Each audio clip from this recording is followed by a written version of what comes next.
Hey there, I'm Allison Velez with winningyourrelationshipgame.com, and I'm here to help you create a relationship that you love. Today, we're going to talk a little bit about outcomes or goals. We're going to talk about how to set them and how to accomplish them and what to focus on. I have to apologize if you hear my dog snoring in the background because I don't know how to take that out, but she won't leave me alone in the office. So outcomes is really just another word for goals. And goals are something that in this society we're kind of addicted to. We're all about setting goals and improving ourselves, etc. There's a lot of different systems too for setting goals, and I think one of the most common ones is the SMART method, which is specific, measurable, attainable, realistic, and time focused. And that's kind of complicated for a goal setting, and I like to make things as simple as I possibly can. So I don't really adhere to the SMART method. I do like to key in to some of the factors here. For instance, what's your long-term goal? Just pie in the sky. What's your goal? And that may be, if we're talking about in a relationship context, it may be, I'd like for us to get back to where we were. That's a pretty idealistic outcome, if you ask me. It's pretty big and broad, and it isn't very measurable at all, is it? Sometimes we can make big goals like that, and there's just no way to know if we actually met the goal or not. So we do have to specify a few things underneath that umbrella to make it a goal that we can pursue. So let's take something just a little more specific. Let's say that we want our goal to be fighting less or getting along more. That's a great goal, and I think most of us would like that in our relationship. However, we have to know what are the steps that are going to get us there. So if you know what those steps are that are going to take you there, how do you know they work? How do you know that you can carry them out? If you know what they are, then why haven't you implemented them yet?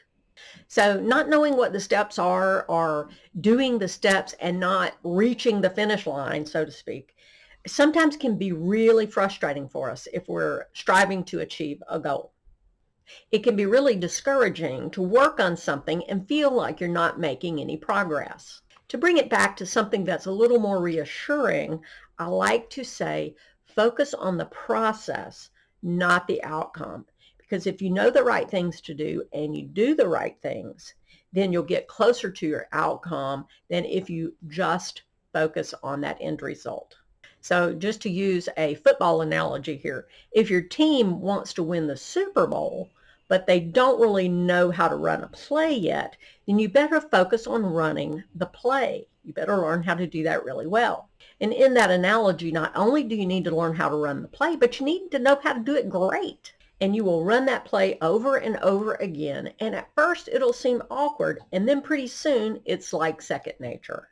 And you can see also in that analogy that at first you're not going to be very good. You're going to get better. And then eventually everyone on the team is going to be better at it. And then you start winning games, and pretty soon there you are, a Super Bowl contender. But you only become good once you have mastered the process. So go back to the goal of fighting less. If you want to fight less, you need to know how to communicate better, right? I say my 3 pillars of a great relationship are communication, compassion, and commitment. Communication is essential. So if you want to fight less, sometimes you have to talk about your emotions. Sometimes you have to be kind, maybe when you really don't want to be. Sometimes you have to be patient with your partner when they're upset. So some of those things are the process, not the outcome, because that's still far down the line, but those are process steps. And you could do things like learning how to fight fairly, establishing rules for fighting, doing a communication contract. The impact that you can have on your goal of fighting less has to be focused also on yourself. What can I do to contribute to that goal? So identifying the things that are going to get you to that outcome, and believe me, there are a lot of research-based things out there that we know work. So use those. Consistency and persistence in the things that you know work are going to bring you closer to that goal. So I will say we can set any goal that we want, but until we know the steps of the process that are going to get us there, we have no chance of attaining that goal. Set your goal, identify your steps in the process, make a commitment to do them consistently and persistently, even if you feel like it's not working. Focus on your own behavior and follow through, and you will get closer to your goal. I do like the fact that focusing on the process is also much more specific, because I like to break things down in behaviors. A step in the process is going to be some sort of behavior that you can focus on changing. When you do that, that becomes much more manageable. It becomes much more in control. Rather than having the overarching goal of fighting less, that's sort of hard to grab onto. But the behaviors that lead to that outcome, the process steps, are much easier to grab onto.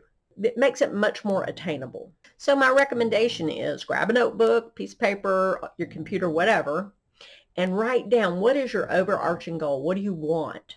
And outline some of the process steps to get there. If you don't know what the process steps are, then do some digging into that. Do some research. Ask some people. What are the things I need to do to have this with my partner? Once you determine what your process steps are, then commit to those. Carry them out. Do them consistently, persistently, all of that. And you will be well on your way to creating a relationship that you love. If you want to hear more, subscribe to my channel, visit my website, follow me on Facebook or Instagram. Have a great day.